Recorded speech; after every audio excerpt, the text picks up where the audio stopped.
नमस्कार, मैं हूं देवेंद्र। आप देख रहे हैं पंजाब केसरी टीवी चंडीगढ़। 2019 के विधानसभा चुनावों में जननायक जनता पार्टी की तरफ से एक खासा वादा किया गया था कि हरियाणवियों को 75% नौकरी में आरक्षण जो है वो दिया जाएगा। अब ये फैसला पूरा होता दिख रहा है तो जजपा उत्साहित है।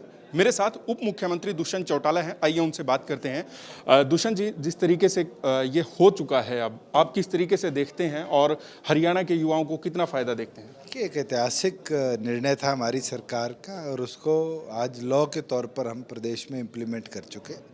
जल्द इसके रूल्स भी फ्रेम कर दिए जाएंगे और जैसे ही रूल्स फ्रेम होगा प्रदेश के अंदर एक बड़े लेवल पर एम्प्लॉयमेंट ड्राइव चलाई जाएगी, जिसमें 67 हमारी एम्प्लॉयमेंट एक्सचेंज हो, लेबर डिपार्टमेंट हो, इंडस्ट्रीज़ हो, सारे मिलकर इसको चलाएंगे कि अब जो भी नया रोज़गार प्रदेश में आएगा उसमें 3/4 हिस्सेदारी, 75% हिस्सेदारी हरियाणा के युवाओं की होगी। और हमारा यही प्रयास रहेगा कि जो सक्षम युवा है, आज जो पूरी तौर पर लिटरेट है, ट्रेंड है, उसको ज़्यादा से ज़्यादा और जल्दी से जल्दी रोज़गार मिले। इसमें किसी तरीके की कैपिंग है या किसी तरीके की कार्रवाई का प्रावधान है? और किस किस इंडस्ट्री में ये होगा, नई में, पुराने में? तमाम इंडस्ट्रीज़, तमाम इंस्टीट्यूशन, तमाम सोसाइटीज़, ट्रस्ट, सब पे ये लागू है। नई हो, पुरानी हो, उसके अंदर आने वाले भविष्य में जो रोज़गार बनेगा सिर्फ उसके ऊपर 3/4 का कैप रहेगा। जो नौकरी लगा हुआ है उसके ऊपर कोई रिस्ट्रिक्शन नहीं है, वो अपनी नौकरी को चालू रखेगा। वहीं दूसरी ओर पर प्रदेश के अंदर इस लॉ के बाद आज पीनल के साथ साथ और प्रोविजंस भी है कि अगर कोई फॉलो नहीं करता तो उसके खिलाफ सख्त कार्रवाई भी होगी। मगर हमारा ये प्रयास रहेगा कि हम स्किल्ड बच्चे जितने हैं उनको जल्दी जल्दी रोज़गार दिलाएं। हमने इंडस्ट्री को ये छूट दी है कि वो डिस्ट्रिक्ट वाइज 10% का कैप स्वेच्छा से रख सकती है, अगर वो एक डिस्ट्रिक्ट से 10% से ज़्यादा लोग ना रखना चाहे। वहीं दूसरी ओर पर इंडस्ट्री के पास ये पावर भी है कि इंडस्ट्री टाइम टू टाइम को स्पेसिफिक स्किल सेट जो आज स्टेट में उपलब्ध नहीं है उसके लिए प्रोविज़न दिया गया है कि उसमें रिलैक्सेशन ले सकती है, मगर वो टाइम टू टाइम नोटिफिकेशन के माध्यम से। बजट सत्र आने वाला है। कॉमन मिनिमम प्रोग्राम के तहत आप सरकार में सहभागी बने थे, सहयोगी बने थे। क्या तैयारियां हैं, क्या कुछ प्रदेश को जो है देने वाले हैं? पूरी तौर पर तैयारी है। मजबूती के साथ प्रदेश सरकार एक भविष्य को मजबूत करने वाला हरियाणा के लोगों के लिए बजट लेकर आएगी और पूरे विश्वास के साथ एक एक साथी विधानसभा में जो लोग अविश्वास की बात करें उनको विश्वास दिलाएंगे कि ये 5 साल सरकार चलेगी। कांग्रेस का अविश्वास प्रस्ताव की आपने बात कह ही दी है, किसी तरीके का दबाव है या नहीं है? अगर आपको दबाव दिखता तो आज मैं यहाँ बैठा होता। दबाव तो कांग्रेसियों में खुद के ऊपर है। आज वो हमारे खिलाफ अविश्वास की बात कर रहे थे। मुझे तो ये लगता है कि भूपेंद्र हुड्डा कहीं सोनिया गांधी के खिलाफ अविश्वास प्रस्ताव ना ले। आज तो कांग्रेस में ये हालत दिख रही है कि राहुल गांधी साउथ इंडिया घूमते हैं तो नॉर्थ इंडिया के अंदर गुलाम नबी आज़ाद सारे नेताओं को इकट्ठा जम्मू में कर देते हैं। ये तो अविश्वास उनकी पार्टी में है, ना कि हमारे दल में। एक 3 महीने से ज़्यादा हो गया है, किसान दिल्ली की दहलीज पर डटे हुए हैं, डेरा जमाए हुए हैं। आप अब क्या कहेंगे किसानों को लेकर और सरकारों का सरकार का, केंद्र सरकार का जिस तरीके से अब तक रुख रहा है? 1 महीना 8 दिन हो गए बिना चर्चा के, और कभी भी कोई आंदोलन बिना चर्चा के समाप्त नहीं हुआ। वो 40 लोग हैं कहाँ जो नेतृत्व कर रहे थे? आज तो वो जगह जगह जाके भाषण दे रहे हैं। वो चर्चा क्यों नहीं कर रहे किसानी को बचाने के लिए? मैं तो आग्रह करता हूँ आप केंद्र के साथ दोबारा बैठकर चर्चा करें, मजबूती से चर्चा करें। अगर किसानी बचानी है तो आपको चर्चा करके किसान के फेवरेबल अमेंडमेंट्स इन लॉज में लाने पड़ेंगे। केवल मात्र ये कहना कि हम तो लॉज रिपील करा कर मानेंगे, किसानी को मजबूत नहीं करेगा, बल्कि किसानी को आने वाले भविष्य में नुकसान पहुँचाने का काम करेगा। मेरा आखिरी सवाल, पेट्रोल, डीजल, सीएनजी सिलेंडर सबके दाम बढ़ रहे हैं। जनता जो है वो लगातार कह रही है कि महंगाई की मार है। टीवी के माध्यम से पहले भी कहा था कि नॉर्थ इंडिया की तमाम स्टेट्स बैठ के इकट्ठे इसके ऊपर अगर वैट रिलैक्सेशन देनी है चर्चा भी करें और मिलकर कदम उठाएं। दुष्यंत जी, जिस तरीके से ये हो चुका है, अब आप किस तरीके से देखते हैं और हरियाणा के युवाओं को कितना फायदा देखते हैं? कि एक ऐतिहासिक निर्णय था हमारी सरकार का और उसको आज लॉ के तौर पर हम प्रदेश में इम्प्लीमेंट कर चुके। जल्द इसके रूल्स भी फ्रेम कर दिए जाएंगे और जैसे ही रूल्स फ्रेम होगा प्रदेश के अंदर एक बड़े लेवल पर एम्प्लॉयमेंट ड्राइव चलाई जाएगी, जिसमें 67 हमारी एम्प्लॉयमेंट एक्सचेंज हो, लेबर डिपार्टमेंट हो, इंडस्ट्रीज़ हो, सारे मिलकर इसको चलाएंगे कि अब जो भी नया रोज़गार प्रदेश में आएगा उसमें 3/4 हिस्सेदारी 75% हिस्सेदारी हरियाणा के युवाओं की होगी। और हमारा यही प्रयास रहेगा कि जो सक्षम युवा है, आज जो पूरी तौर पर लिटरेट है, ट्रेंड है, उसको ज़्यादा से ज़्यादा और जल्दी से जल्दी रोज़गार मिले। इसमें किसी तरीके की कैपिंग है या किसी तरीके की कार्रवाई का प्रावधान है और किस किस इंडस्ट्री में ये होगा, नई में पुराने में? तमाम इंडस्ट्रीज़, तमाम इंस्टीट्यूशन, तमाम सोसाइटीज़, ट्रस्ट, सब पे ये लागू है। नई हो, पुरानी हो, उसके अंदर आने वाले भविष्य में जो रोज़गार बनेगा सिर्फ उसके ऊपर 3/4 का कैप रहेगा। जो नौकरी लगा हुआ है उसके ऊपर कोई रिस्ट्रिक्शन नहीं है, वो अपनी नौकरी को चालू रखेगा। वहीं दूसरी ओर पर प्रदेश के अंदर इस लॉ के बाद आज पीनल के साथ साथ और प्रोविजंस भी है कि अगर कोई फॉलो नहीं करता तो उसके खिलाफ सख्त कार्रवाई भी होगी। मगर हमारा ये प्रयास रहेगा कि हम स्किल्ड बच्चे जितने हैं उनको जल्दी जल्दी रोज़गार दिलाएं। हमने इंडस्ट्री को ये छूट दी है कि वो डिस्ट्रिक्ट वाइज 10% का कैप स्वेच्छा से रख सकती है, अगर वो एक डिस्ट्रिक्ट से 10% से ज़्यादा लोग ना रखना चाहे। वहीं दूसरी ओर पर इंडस्ट्री के पास ये पावर भी है कि इंडस्ट्री टाइम टू टाइम कोई स्पेसिफिक स्किल सेट जो आज स्टेट में उपलब्ध नहीं है उसके लिए प्रोविज़न दिया गया है कि उसमें रिलैक्सेशन ले सकती है, मगर वो टाइम टू टाइम नोटिफिकेशन के माध्यम से। बजट सत्र आने वाला है, कॉमन मिनिमम प्रोग्राम के तहत आप सरकार में सहभागी बने थे, सहयोगी बने थे। क्या तैयारियां हैं, क्या कुछ प्रदेश को जो है देने वाले हैं? पूरी तौर पर तैयारी है। मजबूती के साथ प्रदेश सरकार एक भविष्य को मजबूत करने वाला हरियाणा के लोगों के लिए बजट लेकर आएगी और पूरे विश्वास के साथ एक एक साथी विधानसभा में जो लोग अविश्वास की बात करें उनको विश्वास दिलाएंगे कि ये 5 साल सरकार चलेगी। कांग्रेस का अविश्वास प्रस्ताव की आपने बात कह ही दी है, किसी तरीके का दबाव है या नहीं है? अगर आपको दबाव दिखता तो आज मैं यहाँ बैठा होता। दबाव तो कांग्रेसियों में खुद के ऊपर है। आज वो हमारे खिलाफ अविश्वास की बात कर रहे थे। मुझे तो ये लगता है कि भूपेंद्र हुड्डा कहीं सोनिया गांधी के खिलाफ अविश्वास प्रस्ताव ना ले। आज तो कांग्रेस में ये हालत दिख रही है कि राहुल गांधी साउथ इंडिया घूमते हैं तो नॉर्थ इंडिया के अंदर गुलाम नबी आज़ाद सारे नेताओं को इकट्ठा जम्मू में कर देते हैं। ये तो अविश्वास उनकी पार्टी में है, ना कि हमारे दल में। एक 3 महीने से ज़्यादा हो गया है, किसान दिल्ली की दहलीज पर डटे हुए हैं, डेरा जमाए हुए हैं। आप अब क्या कहेंगे किसानों को लेकर और सरकारों का सरकार का, केंद्र सरकार का जिस तरीके से अब तक रुख रहा है? 1 महीना 8 दिन हो गए बिना चर्चा के, और कभी भी कोई आंदोलन बिना चर्चा के समाप्त नहीं हुआ। वो 40 लोग हैं कहाँ जो नेतृत्व कर रहे थे? आज तो वो जगह जगह जाके भाषण दे रहे हैं। तो चर्चा क्यों नहीं कर रहे किसानी को बचाने के लिए? मैं तो आग्रह करता हूँ आप केंद्र के साथ दोबारा बैठकर चर्चा करें, मजबूती से चर्चा करें। अगर किसानी बचानी है तो आपको चर्चा करके किसान के फेवरेबल अमेंडमेंट्स इन लॉज में लाने पड़ेंगे। केवल मात्र ये कहना कि हम तो लॉज रिपील करा कर मानेंगे, किसानी को मजबूत नहीं करेगा, बल्कि किसानी को आने वाले भविष्य में नुकसान पहुँचाने का काम करेगा। मेरा आखिरी सवाल, पेट्रोल, डीजल, सीएनजी, सिलेंडर सबके दाम बढ़ रहे हैं। जनता जो है वो लगातार कह रही है कि महंगाई की मार है। टीवी के माध्यम से पहले भी कहा था कि नॉर्थ इंडिया की तमाम स्टेट्स बैठ के इकट्ठे इसके ऊपर अगर वैट रिलैक्सेशन देनी है चर्चा भी करें और मिलकर कदम उठाएं।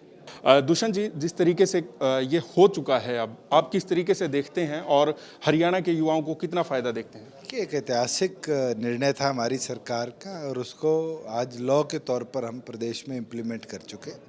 जल्द इसके रूल्स भी फ्रेम कर दिए जाएंगे और जैसे ही रूल्स फ्रेम होगा प्रदेश के अंदर एक बड़े लेवल पर एम्प्लॉयमेंट ड्राइव चलाई जाएगी, जिसमें 67 हमारी एम्प्लॉयमेंट एक्सचेंज हो, लेबर डिपार्टमेंट हो, इंडस्ट्रीज़ हो, सारे मिलकर इसको चलाएंगे कि अब जो भी नया रोज़गार प्रदेश में आएगा उसमें 3/4 हिस्सेदारी 75% हिस्सेदारी हरियाणा के युवाओं की होगी। और हमारा यही प्रयास रहेगा कि जो सक्षम युवा है, आज जो पूरी तौर पर लिटरेट है, ट्रेंड है, उसको ज़्यादा से ज़्यादा और जल्दी से जल्दी रोज़गार मिले।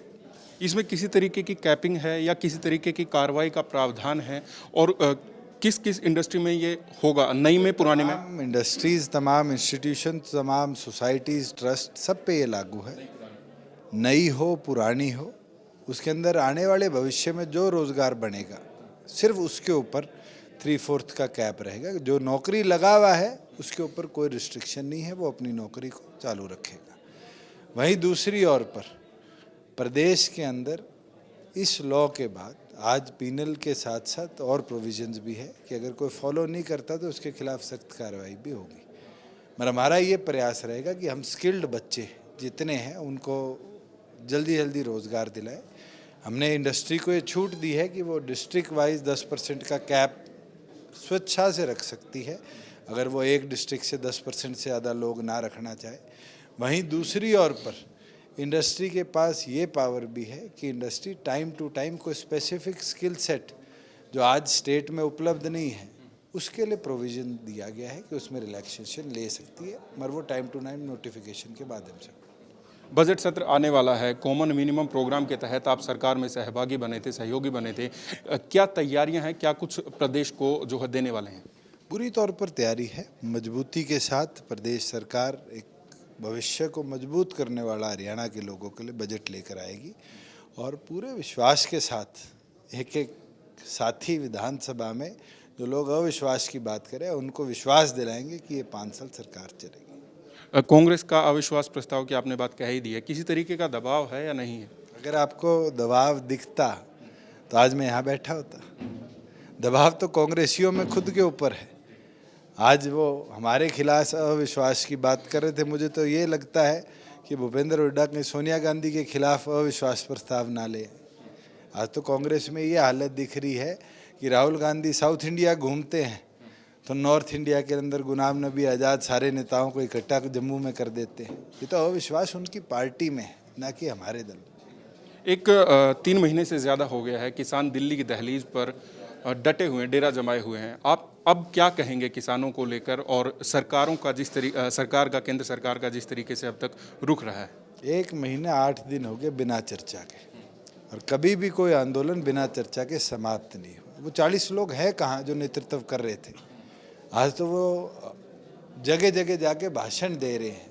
वो चर्चा क्यों नहीं कर रहे किसानी को बचाने के लिए? मैं तो आग्रह करता हूँ आप केंद्र के साथ दोबारा बैठकर चर्चा करें, मजबूती से चर्चा करें। अगर किसानी बचानी है तो आपको चर्चा करके किसान के फेवरेबल अमेंडमेंट्स इन लॉज में लाने पड़ेंगे। केवल मात्र ये कहना कि हम तो लॉज रिपील कराकर मानेंगे, किसानी को मजबूत नहीं करेगा, बल्कि किसानी को आने वाले भविष्य में नुकसान पहुँचाने का काम करेगा। मेरा आखिरी सवाल, पेट्रोल, डीजल, सीएनजी, सिलेंडर सबके दाम बढ़ रहे हैं। जनता जो है वो लगातार कह रही है कि महंगाई की मार है। टीवी के माध्यम से पहले भी कहा था कि नॉर्थ इंडिया की तमाम स्टेट्स बैठ के इकट्ठे इसके ऊपर अगर वैट रिलैक्सेशन देनी है चर्चा भी करें और मिलकर कदम उठाएं। दुष्यंत जी, जिस तरीके से ये हो चुका है, अब आप किस तरीके से देखते हैं और हरियाणा के युवाओं को कितना फ़ायदा देखते हैं? कि एक ऐतिहासिक निर्णय था हमारी सरकार का और उसको आज लॉ के तौर पर हम प्रदेश में इम्प्लीमेंट कर चुके। जल्द इसके रूल्स भी फ्रेम कर दिए जाएंगे और जैसे ही रूल्स फ्रेम होगा प्रदेश के अंदर एक बड़े लेवल पर एम्प्लॉयमेंट ड्राइव चलाई जाएगी, जिसमें 67 हमारी एम्प्लॉयमेंट एक्सचेंज हो, लेबर डिपार्टमेंट हो, इंडस्ट्रीज़ हो, सारे मिलकर इसको चलाएंगे कि अब जो भी नया रोज़गार प्रदेश में आएगा उसमें 3/4 हिस्सेदारी, 75% हिस्सेदारी हरियाणा के युवाओं की होगी। और हमारा यही प्रयास रहेगा कि जो सक्षम युवा है आज जो पूरी तौर पर लिटरेट है, ट्रेंड है, उसको ज़्यादा से ज़्यादा और जल्दी से जल्दी रोज़गार मिले। इसमें किसी तरीके की कैपिंग है या किसी तरीके की कार्रवाई का प्रावधान है? और किस किस इंडस्ट्री में ये होगा, नई में, पुराने में? तमाम इंडस्ट्रीज़, तमाम इंस्टीट्यूशन, तमाम सोसाइटीज़, ट्रस्ट, सब पे ये लागू है। नई हो पुरानी हो, उसके अंदर आने वाले भविष्य में जो रोज़गार बनेगा सिर्फ उसके ऊपर 3/4 का कैप रहेगा। जो नौकरी लगा हुआ है उसके ऊपर कोई रिस्ट्रिक्शन नहीं है, वो अपनी नौकरी को चालू रखेगा। वहीं दूसरी ओर पर प्रदेश के अंदर इस लॉ के बाद आज पीनल के साथ साथ और प्रोविजंस भी है कि अगर कोई फॉलो नहीं करता तो उसके खिलाफ सख्त कार्रवाई भी होगी। मगर हमारा ये प्रयास रहेगा कि हम स्किल्ड बच्चे जितने हैं उनको जल्दी जल्दी रोज़गार दिलाएं। हमने इंडस्ट्री को ये छूट दी है कि वो डिस्ट्रिक्ट वाइज 10% का कैप स्वेच्छा से रख सकती है, अगर वो एक डिस्ट्रिक्ट से 10% से ज़्यादा लोग ना रखना चाहे। वहीं दूसरी ओर पर इंडस्ट्री के पास ये पावर भी है कि इंडस्ट्री टाइम टू टाइम कोई स्पेसिफिक स्किल सेट जो आज स्टेट में उपलब्ध नहीं है उसके लिए प्रोविज़न दिया गया है कि उसमें रिलैक्सेशन ले सकती है, मगर वो टाइम टू टाइम नोटिफिकेशन के माध्यम से। बजट सत्र आने वाला है, कॉमन मिनिमम प्रोग्राम के तहत आप सरकार में सहभागी बने थे, सहयोगी बने थे। क्या तैयारियां हैं, क्या कुछ प्रदेश को जो है देने वाले हैं? पूरी तौर पर तैयारी है। मजबूती के साथ प्रदेश सरकार एक भविष्य को मजबूत करने वाला हरियाणा के लोगों के लिए बजट लेकर आएगी और पूरे विश्वास के साथ एक एक साथी विधानसभा में जो लोग अविश्वास की बात करें उनको विश्वास दिलाएंगे कि ये 5 साल सरकार चलेगी। कांग्रेस का अविश्वास प्रस्ताव की आपने बात कह ही दी है, किसी तरीके का दबाव है या नहीं है? अगर आपको दबाव दिखता तो आज मैं यहाँ बैठा होता। दबाव तो कांग्रेसियों में खुद के ऊपर है। आज वो हमारे खिलाफ अविश्वास की बात कर रहे थे। मुझे तो ये लगता है कि भूपेंद्र हुड्डा कहीं सोनिया गांधी के खिलाफ अविश्वास प्रस्ताव ना ले। आज तो कांग्रेस में ये हालत दिख रही है कि राहुल गांधी साउथ इंडिया घूमते हैं तो नॉर्थ इंडिया के अंदर गुलाम नबी आज़ाद सारे नेताओं को इकट्ठा जम्मू में कर देते हैं। ये तो अविश्वास उनकी पार्टी में है, ना कि हमारे दल। एक 3 महीने से ज़्यादा हो गया है, किसान दिल्ली की दहलीज पर डटे हुए हैं, डेरा जमाए हुए हैं। आप अब क्या कहेंगे किसानों को लेकर और सरकारों का सरकार का, केंद्र सरकार का जिस तरीके से अब तक रुख रहा है? 1 महीने 8 दिन हो गए बिना चर्चा के, और कभी भी कोई आंदोलन बिना चर्चा के समाप्त नहीं हुआ। वो 40 लोग हैं कहाँ जो नेतृत्व कर रहे थे? आज तो वो जगह जगह जाके भाषण दे रहे हैं। वो चर्चा क्यों नहीं कर रहे किसानी को बचाने के लिए? मैं तो आग्रह करता हूँ आप केंद्र के साथ दोबारा बैठकर चर्चा करें, मजबूती से चर्चा करें। अगर किसानी बचानी है तो आपको चर्चा करके किसान के फेवरेबल अमेंडमेंट्स इन लॉज में लाने पड़ेंगे। केवल मात्र ये कहना कि हम तो लॉज रिपील करा कर मानेंगे, किसानी को मजबूत नहीं करेगा, बल्कि किसानी को आने वाले भविष्य में नुकसान पहुँचाने का काम करेगा। मेरा आखिरी सवाल, पेट्रोल, डीजल, सीएनजी, सिलेंडर सब के दाम बढ़ रहे हैं। जनता जो है वो लगातार कह रही है कि महंगाई की मार है। टीवी के माध्यम से पहले भी कहा था कि नॉर्थ इंडिया की तमाम स्टेट्स बैठ के इकट्ठे इसके ऊपर अगर वैट रिलैक्सेशन देनी है चर्चा भी करें और मिलकर कदम उठाएं। शुक्रिया। उप मुख्यमंत्री दुष्यंत चौटाला मेरे साथ थे। बढ़ती महंगाई, किसान जो दिल्ली की दहलीज पर बैठे हैं उसे लेकर, आगामी बजट सत्र को लेकर, 75% नौकरी में आरक्षण, तमाम मुद्दों पर बात की। मैं हूं देवेंद्र, कैमरा के पीछे मेरे सहयोगी सूरज। नमस्कार।